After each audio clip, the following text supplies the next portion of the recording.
از همین بار تصمیم گرفتم فردا با هم بریم مسافرت. خدا رو شکر.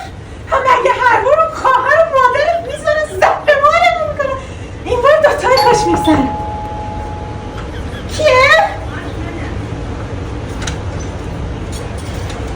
صلی علی محمد.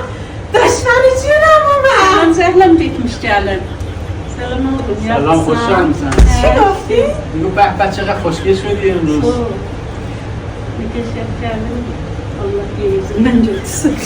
داشت تعریف میگه همیشه کار میکنه. به بهداشت و نظافت اهمیت میده. Yormuş ama da. Sabah gideceğiz. چی میگه؟ میگه منم میام مسافرت. جا! میگه منم میام Teşekkür مسافرت. olsun. خب انگار میریم ماه عسل.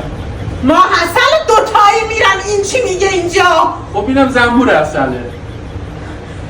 Özür dilerim. Gelince gideceğiz. اقرب زیر قالی خاصی عروس نبود. Nasıl gideceğiz?